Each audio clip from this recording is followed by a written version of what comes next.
Channel 10. Yo. Yo. Welcome back to the Channel 10 podcast. On today's episode, we have DeRay McKesson.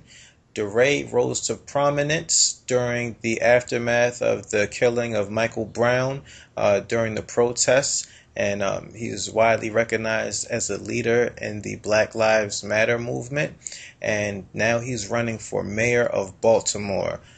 So, in this episode, we really got into his Baltimore roots and spoke to him in a candid way, regarding a lot of things. And I thought it was a dope episode, man. What'd you take away from it? What I took away from it was just his humble beginnings, growing up on Pressbury and Poplar Grove, for our Baltimore listeners, hanging out at Shake and Bake as a kid and listening to Big Tony and K Swift and the Big Phat Morning Show, just everything Baltimore, just sitting around, getting a chance to talk to him about all that type of stuff. Yeah, that was really interesting. And then also too, we talked about some of the more political aspects of everything, like regarding political financing and what it takes to really pull off a successful political campaign. And we dispel some of the myths and rumors regarding DeRay when it comes to his finances. A lot of people on the internets are calling him a millionaire, but as you'll see in this interview, that's far from the truth. He's just like us, just trying to get his phone bill paid. But we definitely appreciated having DeRay on the show. Thank you so much for taking the time to speak with us. Thank you so much for taking the time to listen. And everybody who's listening, I hope you go back and check out our archives on channel10podcast.com. If you want to support the show, you can go ahead and go on to patreon.com/channel10podcast. That's patreon.com/channel10podcast. If you go to Patreon, you can sign up for an account and you can pledge your support on a per episode basis. You can pledge $1, $5, $100, whatever you can spare. It definitely goes to hosting costs and various other fees when it comes to bringing you this great content that we deliver every week. And if you go ahead and pledge any amount, we'll go ahead and give you a shout out at the top of the show. Shout out your Twitter, your Instagram handle, whatever you like. Also, today's podcast is brought to you by audible.com, and you can get a free audiobook download and 30-day free trial at audibletrial.com/channel10. There you'll have over 180,000 audiobook titles to choose from for your iPhone, Android, Kindle, or whatever other type of MP3 player device you use. I listen to a lot of books on Audible. I listen to Ta-Nehisi Coates' most recent book. I'm listening to Michelle Alexander's book now. It's great for the drive. If you like listening to podcasts, I definitely suggest you sign up at audibletrial.com/channel10. And as always, please rate, subscribe, and comment on iTunes, Stitcher, and SoundCloud. Reach out to us on Twitter, Instagram, Facebook, wherever else. You can get our links at channel10podcast.com. And I think, did we cover all the bases there? Yeah, I think we did. All right. Well, now that all the business is taken care of, let's start the show. We used to be like CNN, Channel 10. And we used to think that people would catch on. But if you're not from Queens, if you don't got Time Warner or whatever, like, I didn't know that. Do it, yo, word up, man. It's a different channel, son. Word up, on, man. Word up, watch the channel, son. Different plane now, man. It's all good. Word up, all good, baby, in every hood, son. Word up, yo. CNN, Network, Channel 10. It's on again. Street niggas is grown men. Bold face, gather your face. Stay in place, yo, crime lace. Cast more beef than Scarface. CNN, Network, Channel 10. It's on again. Street niggas, that's grown men. Bold face, gather your face. Stay in place, yo, crime lace. Yo. We're back once again. It's the Channel 10 podcast, and it's the almighty AR alongside Sing God Superior. And today we have a very esteemed guest. As you can see, you're probably reading the title of the episode here. Some people will call him the Black Lives Matter activist. Other people will refer to him as the Baltimore mayoral candidate. But we're talking to him just as a fellow Baltimorean. We have DeRay McKesson. How's it going? Oh, it's good to be here. Thanks for the invite. Thank you so much for speaking with us this evening.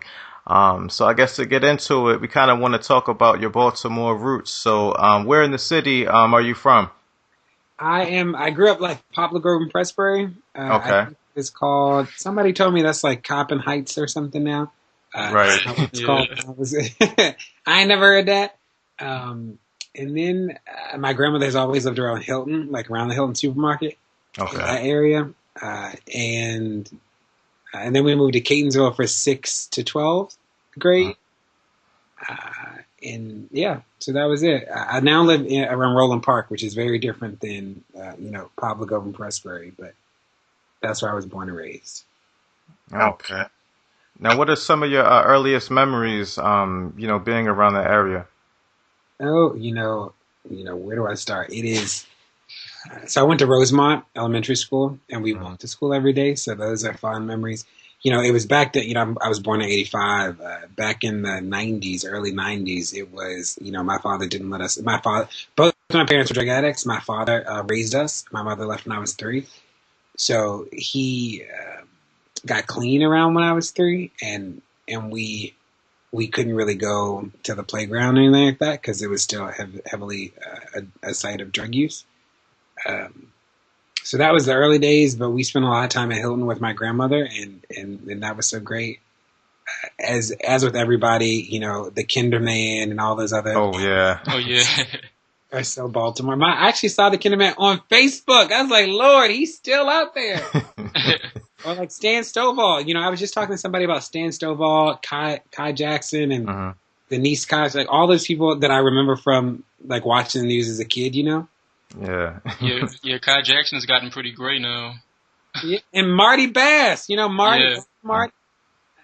Manic Monday, I feel like I used to wake up to Manic Monday on Mondays, or like they don't even have, Garfield and Friends, like they, those cartoons that we used to watch before we went to school. How old are y'all? I'm 29, and we're actually from the Coppin Heights area, I guess you would call it now. Oh, yeah. Look at that. We were neighbors. Yeah, and I'm 25. Cool. Yeah. Do you remember, I don't know if you've been to Mondawmin recently, but have you seen the remodeling of it? I have. I remember when they called it Black Marsh. You remember that? Black Marsh? I don't remember people calling it that. Like opposite to White Marsh, Yeah. That's used to get those necklaces up Mondawmin, like the girls used to get the necklace with your name on it, Mm-hmm. Yeah. And the earrings with the name on it. Yeah, we used to get the lemon with the mint in it. Yeah. You remember that? Remember the onion pickles? Yeah. Oh yeah. Do they even sell onion pickles in the store like they used to? I don't know. Still in neighborhood corner stores. Yeah. Tear them onion pickles up. Yeah, and then the chicken boxes. Salt, pepper, ketchup. Salt, pepper, ketchup all day. I'm telling you, if I never eat another pack of oodles and noodles before I die, I'm good. My grandmother used to buy those like the 80 packs. She's like, Grandma, don't nobody want this much chicken. The chicken flavor is played. I can't swallow the chicken flavor no more. Beef was good, and it wasn't until I left Baltimore that I realized that people called it ramen in other places. Yeah. Like, what's ramen? We ain't never had no ramen. Just throw hot sauce in there. Yeah. That's gross. Eggs in it. It's like, who does that? Yeah, but yeah, those are the fun memories. Anybody listening who's not from Baltimore, that's that's kind of what it was like growing up here. And K Swift is such a part of my childhood, Mm-hmm. And Miss Tony say how you want to carry it. That's like what the radio was to me. Yeah, the 9 o'clock mix. The 9 o'clock mix. Yeah. Somebody said to me, they were like, DeRay, they said something about the Big Phat Morning Show, and I was like, I forgot all about Mark Clark and the Big Phat Morning Show. I'm still upset about that. Yeah. Is he still around? I think he has a show in New York somewhere now. I just saw something about him recently, but he's still around. But they have a syndicated show on 92Q in the morning now. I think it's Ricky Smiley. Yeah. But I missed the Breakfast Flake song. And I remember when people said that you couldn't go to Shake and Bake. Is Shake and Bake? Can people go to Shake and Bake now? It's still rough. Yeah. I think they might have changed the name.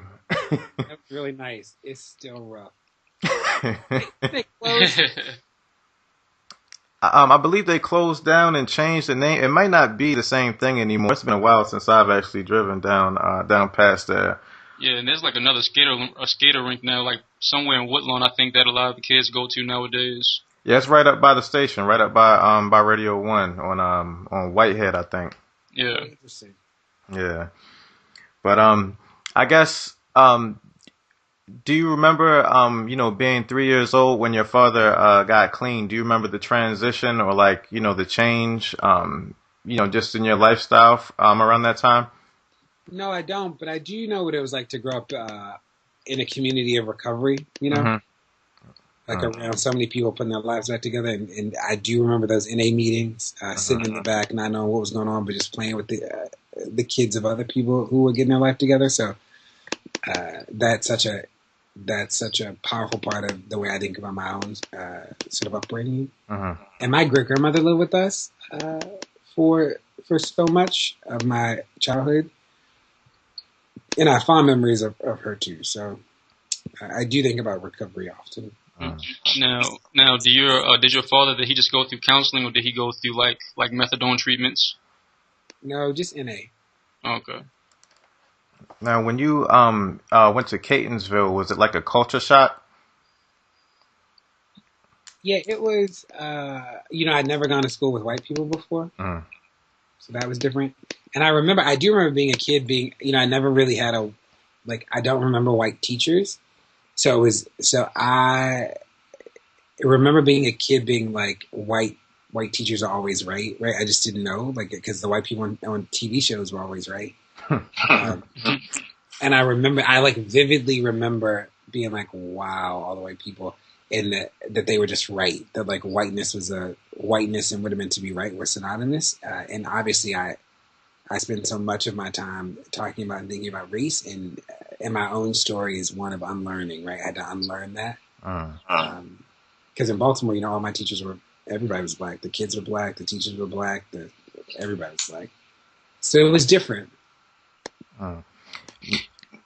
Now, did you experience any overt racism, once you got into that new environment? No, not that I can think. I was the 6th grade representative, and I was student body president in middle school and high school. So I don't. So I don't remember anything that was overtly problematic. Mm-hmm. Which definitely doesn't mean that it wasn't there, right? Yeah. So was it just you there, or did your sister eventually follow you there? Yeah, we both went. So she is a year older. So I went to Catonsville High. She went to Western Tech. Okay. Oh, cool. Now, when you were there, I guess academically, was there a difference between, or did you notice any type of difference between the way that the classes were when you were in city schools versus the county?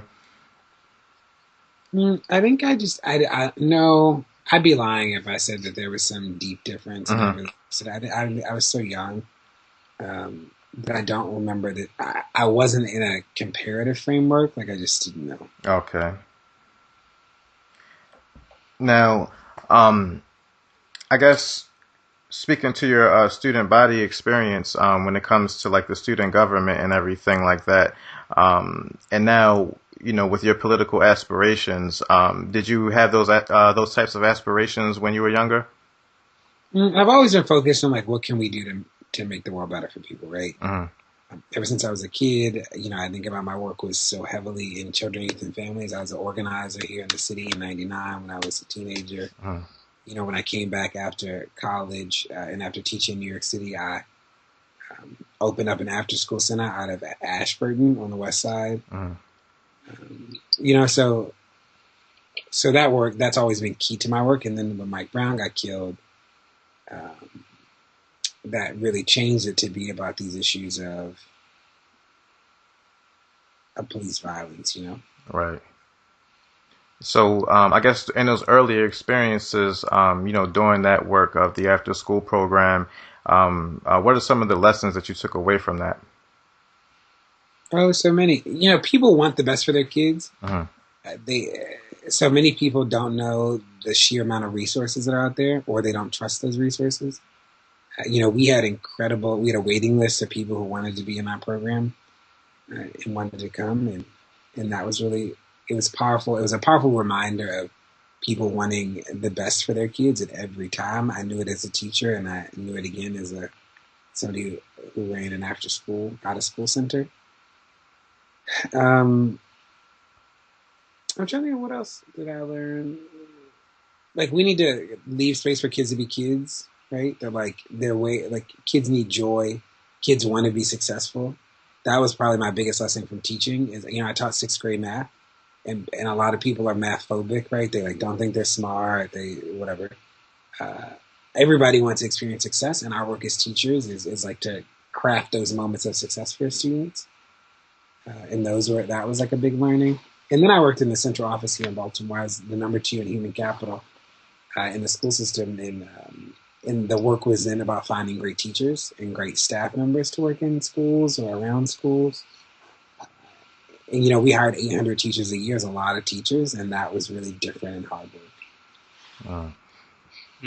Now, do you feel that that a lot of times, I guess, Black youth, especially from impoverished areas, do you feel like the stereotype is that they don't want those things, like people think that they don't want to be successful? Yeah, I think that people are like, they don't care. People don't want, blah, blah, blah. Uh-huh. I think that the reality is that so many people, especially here, don't know. They just don't know, right? They don't know. I think about what I did when I was a kid. Like, where did I go to hang out, right? Where could we go? Like, I couldn't take public transportation anywhere and who wants to sit down the harbor all day? Like, so how do we create different experiences for kids? I think it's like a real work that we need to do in the city. Uh-huh. Mm-hmm. And when you were working for human capital at the school system, I guess now there's this issue with the ghost students and the ghosts or the phantom teachers or anything like that. What are your thoughts on that whole situation? What I know from working on the inside is that the work around the data is actually really complicated. Uh-huh. So I have more questions than I have answers about that. Uh-huh. And want to learn a little bit more. So I have a lot of questions. I don't have any statements right now. Okay. Now, when the Mike Brown situation first happened, you were working in Minneapolis, correct? Mm-hmm. Okay, so I guess what was that feeling like when you first saw it and just got that feeling that you actually wanted to travel out there to St. Louis? Yeah, it was like a calling, right? And I was just answering the call. Like, I saw it on Twitter, and I was like, I need to go. I want to go. It was that simple. And I got in the car, drove 9 hours, didn't know anybody, put on Facebook that I was going, and the rest is history, And I went to stand, I went to be a witness, and I got tear gas, and I was like, oh, this is not it. Yeah.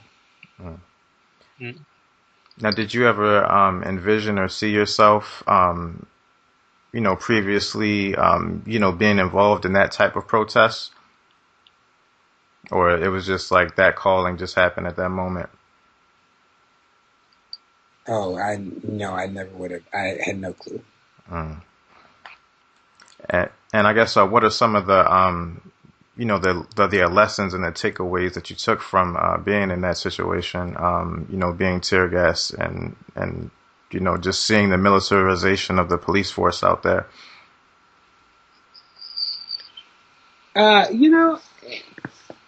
It was such a powerful statement about people coming together, you know? Because there's this narrative that people, like young people, don't care about anything. They're not willing to do anything. And then all of a sudden, this whole community emerged that otherwise never would have come together. People who never would be in the same space suddenly were in the same space. And we were in protests, right? And there was no organization that started it. There was no 1, 2, or 3 people that started it. It was like people came out and it emerged. And that is just so powerful. Like, that is the story of the movement. It's amazing. It's incredible. So, Now, at the time, did you see, like, what types of parallels do you see between Ferguson and Baltimore? I mean, resistance, right? That they're like still communities of resistance. Ferguson is incomparable to everything else. It was so different. It is so different. The community of protest is different. So there is nothing that compares. The spirit of protest is similar. And what is different about Baltimore is that Baltimore is the only city that had that much, where the intensity of the protest was like that during the day. Now, did you ever, I guess, when everything was happening in Ferguson, did you ever expect that there would be a situation here and protests like that here? No, not necessarily. What I did know, right, is that the issue of police violence was everywhere, right? And it took people a long time across the country to accept that. We knew it from the moment Mike got killed, and then Kajim got killed, and Antonio got killed, and Von Derek got killed, right? Like, it was clear in St. Louis that, like, this is a problem, it's a crisis. And then we watched people across the country wake up to the crisis. So it was only a matter of time before it hit home.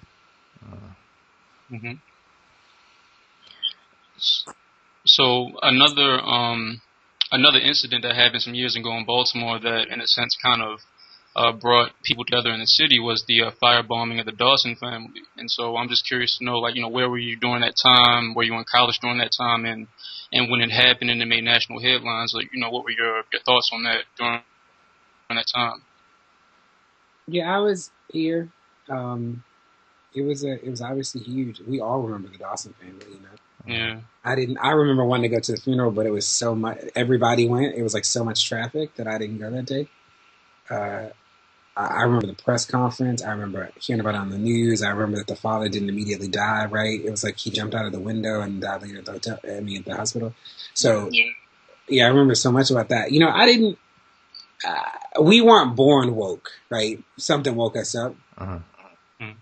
And for me, Mike Brown's death was what woke me up. And, Tyrone West got killed here, and I didn't know. And the Dawson family was tragic. And so many people organized around it. I didn't understand how systemic some of this stuff was. And it wasn't until Mike's death that, like, really woke me up. Yeah, I think that one of the issues is that, a lot of people have this mentality of tough on crime and increasing police presence and police force, and not getting to those other issues of what's actually happening in the communities, like the education and the joblessness and the things that create certain conditions. And then on top of that, they militarize the police forces to beat you in the head further. So, just looking at your platform, and I see that you detail how to take care of these issues. So that was something that I definitely appreciated. And I guess, speaking on those types of incidents that make national headlines, we were curious to know, like, when you went to college, was there like a stigma attached to being from Baltimore? Because, we've had the experience, when you go out of state, everybody wants to ask, is it like The Wire, or how do you survive there? Like, did you get any of that? No, because when did The Wire come out? When did The Wire become famous? I want to say, was it 2004? I was going to say 2005 maybe. I was in, I graduated from high school in 2003, so I feel like I was in college when people started watching The Wire. So like it wasn't like just like the Chappelle Show. I remember Chappelle Show. I feel like I was in college when the Chappelle Show was famous, and that to me was more problematic than The Wire. Because the Chappelle Show made people think it was okay to say crazy stuff, right? Like, and because they're like, "Oh, the Chappelle Show said it," and you're like, "That ain't okay," Yeah. Yeah. So, like overall, what was your experience? Like going to college in Maine, and what did you major in, by the way? I majored in political theory. It was great. I loved it. Bowdoin is like one of the most magical places I've ever been. So college is great. I love it. I try to go back as often as I can. I'm still very close to so many people from college. Yeah, no, I loved it. Bowdoin was everything. Bowdoin was great. It was different, right? I didn't know you could see the stars like that, right? That was new to me. I had never, the tallest building in the state of Maine is like 20 floors, right? So all that was just new, or like I'd never seen a snowy beach. Like, so my relationship with nature changed. Yeah, but it was great. I learned, I fell in love with my mind. Right? So do you feel like your time at Catonsville, prepared you for Bowdoin? No, I had to learn. I'd never written a 20-page paper before. I had to write one right when I got to college, and that was I learned to do. And I didn't realize that I wasn't a great reader until I went to Bowdoin. It was like, wow, I like just the learning how to read. Really had to learn how to read better. Wow. So no, I was not wholly prepared. When did you fall in love with reading? Was that at Bowdoin, or was it previous? No, it was at Bowdoin. I read The Republic, Plato's Republic, in one of my first courses at Bowdoin, and I don't know if you read The Republic, but it was amazing, and it was the thing that really changed my everything. What are some of the other books that have kind of influenced and shaped your worldview? Oh, so many. I think about the recent ones. So many things by Bell Hooks, like Real Love, maybe is what it's called. We So Cool by Bell was important to me. The Giver, which I read as a kid in middle school, is still one of the best. It's like probably the book that showed me the power of books. Tiger Lily. Do you know who Tiger Lily was? I've actually heard you speak about it on another podcast. That's like the Peter Pan story. Yeah. Tiger Lily is Peter fell in love with first. And there's a book from her perspective. Great book. I think about it often. The Book Thief is another book that those two characters in it will always be I carry them with me. So yeah, so many things. So I guess from all of your experiences, up until now, when it comes to running for mayor, what was the process of making that decision like? Yeah, I was trying to figure out what role can I be in to have an impact that'll actually change people's lives today and tomorrow? What are the concrete things that we can do to do it? I obviously believe in pushing from the outside. It is what I've been doing. And it's not either or. People need to continue pushing from the outside, and people need to push from the inside. That's the work. So you were saying that you wanted to make the most impact from the I guess now trying to move into the inside. Yeah, just trying to figure out where can I make the most impact. And so much of the work is at the local level. So offered a platform and a vision that I thought could actually tap into the promise and possibility of the city. That's really important to me. And I believe those things. So what's the future plans for your organization? I'm focused on April 26th right now. Mm-hmm. And so what's the thing that I guess, when it comes to campaigning, what are some of the surprises that you've come across, or what are some of the things that you've learned at this point, doing this work as opposed to the work that you've previously done organizing from the outside? I've learned so much about fundraising. Lord, fundraising is a lot of work. Mm-hmm. It's really important to me that this remains a conversation about the real issues, and I think my platform is a testament to the issues and a focus on the issues, and that's like real, that's like near to my heart. Yeah, and there's a lot of work to be done. This city is a city that has almost been so many things, and we've never had a strong leader. Or we haven't had a strong leader in a long time, and we need one. I guess the thing that's kind of refreshing to me about your campaign is that it's not one of the same names that I've seen since I was in middle school. It's something that's not from the same pipeline of city council to this position up until mayor, that has kind of dominated so far. So when it comes to actually financing your campaign, I guess just so people can learn more about the political process, what exactly do the funds go to, and how can that help you secure the victory? Lord, so the most expensive thing is either staff people or media, like buying airtime on TV, radio. Those are the single two biggest costs.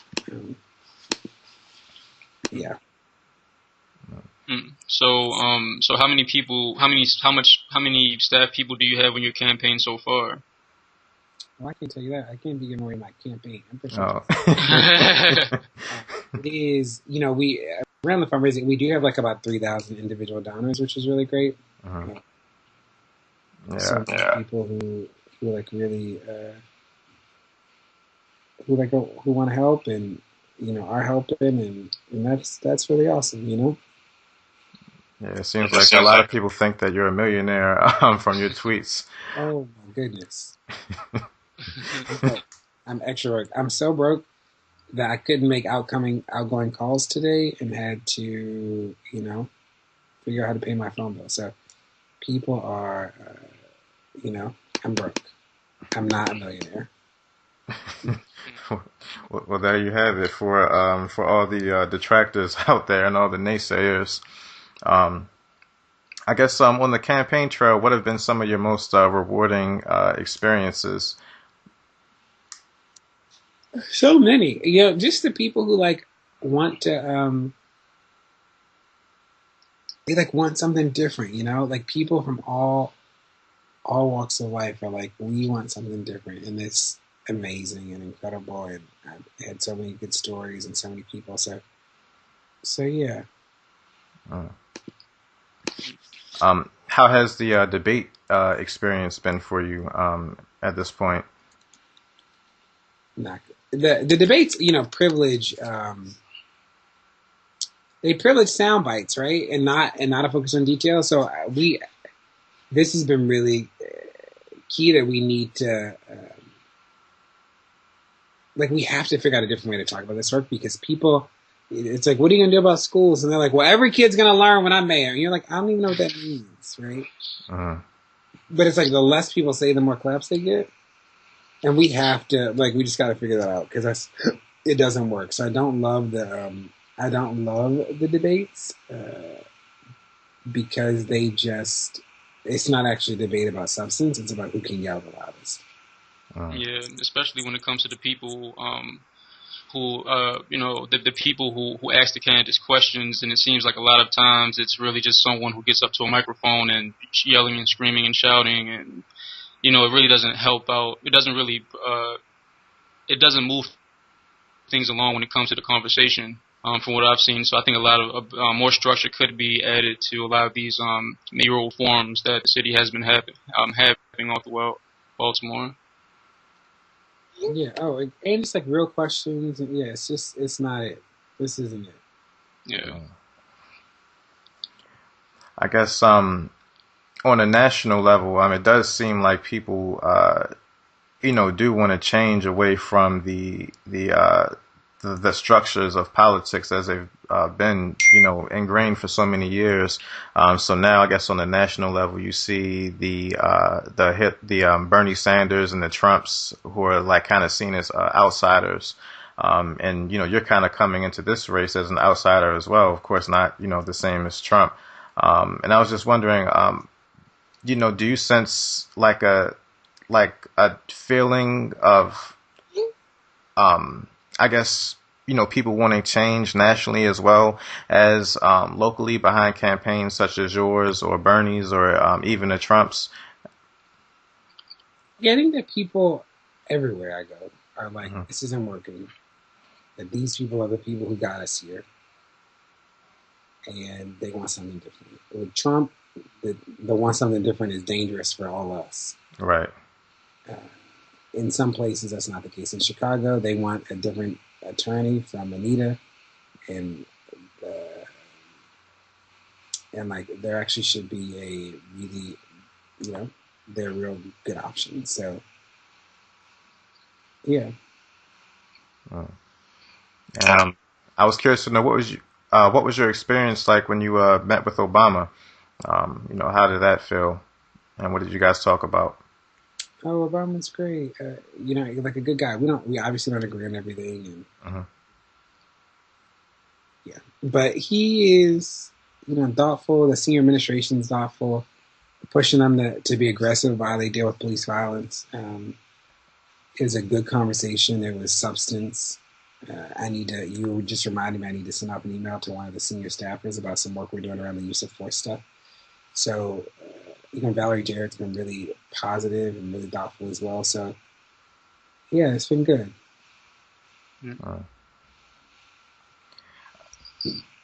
Now, let me just see. So when it comes to, I guess, use of force in the police department, what are some of the changes from your platform that you would like to see initiated, that you would kind of push for the police department in terms of creating better community relations and I guess having more accountability? Yep, so many things. Remember that the safety of our communities is not predicated on the presence of police, right? That safety is so much more than policing. The prevention work of safety is not police work at all. The response to crime is police, but it's also mental health providers. And solving crime is where the police really are supposed to come in, and they can't do that if the community doesn't trust them. And the solving crime, communities will not trust the police until they're accountable and there's integrity in the police department. So there are a host of things I call for. We need to expand the DOJ consent decree. We need to pull back the provision that says that officers can't be drug tested in the event of a deadly shooting. There are a host of things. And something else that I definitely appreciated seeing in your platform was your focus on arts and culture. I think that's so important. So can you detail some of your initiatives when it comes to that? Yeah, so it's about making sure that we have access around equity to making sure that there's equity with regard to access to resources, right? That so much of the money in the capital that goes into art is not necessarily for people in underrepresented communities, and we need to work on that. So that is one of the core foundation of the arts platform that I'm offering.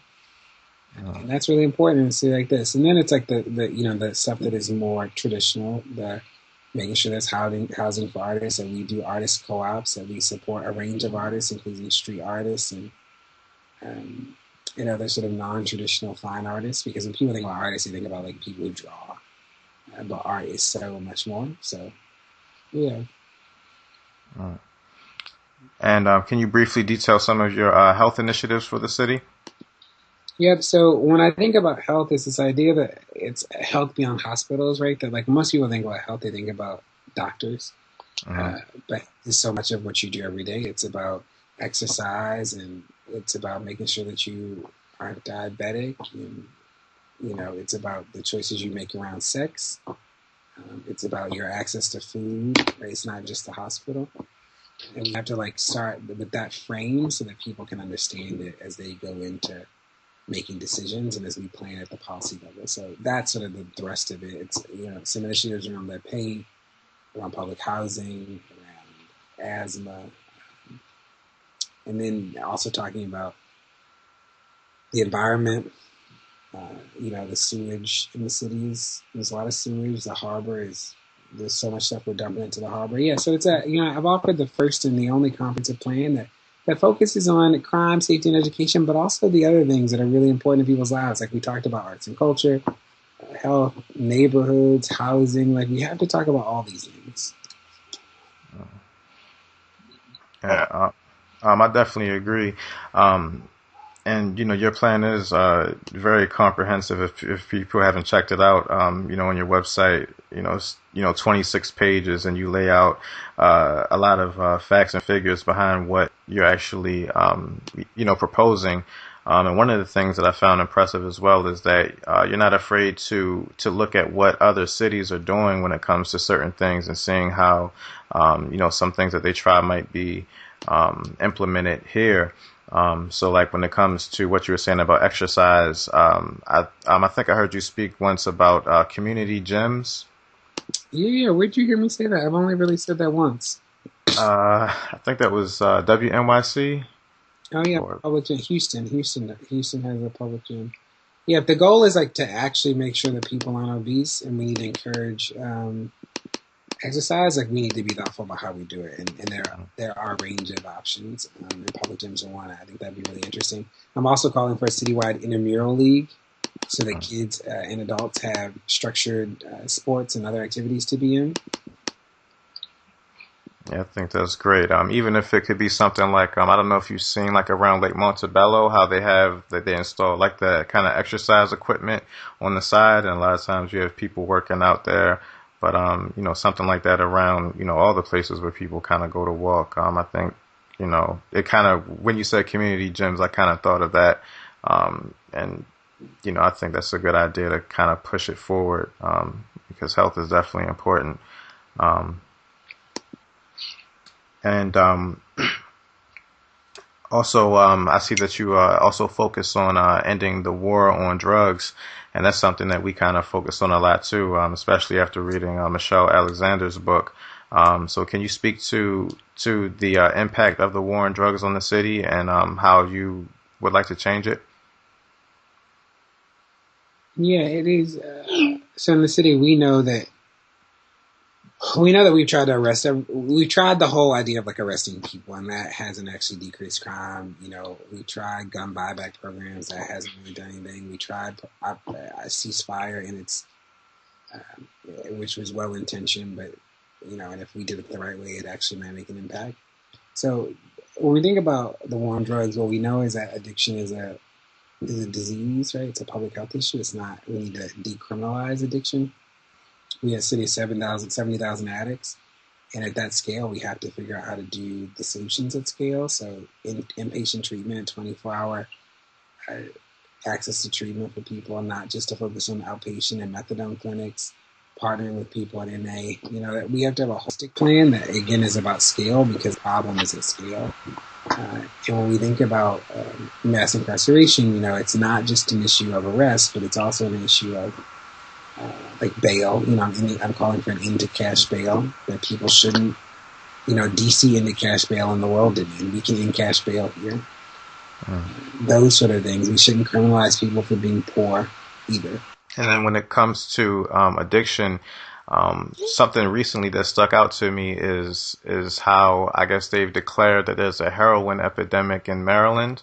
And it seems like now that it's been made aware that it's spread to other communities outside of, you know, the African American community in the state, that now all of a sudden it's a huge epidemic when it's something that you know, we've been struggling with for years. I don't know if you have any thoughts on that. Yeah, I don't have anything to say besides you're right. You're completely correct. And yeah, we need to figure out how to solve it, right? We know that we live in a racist world, and that doesn't mean that. We live in a racist world. That's a real problem around the heroin epidemic, and that all of a sudden it's a public health issue, and people in this city have been dying from heroin for decades.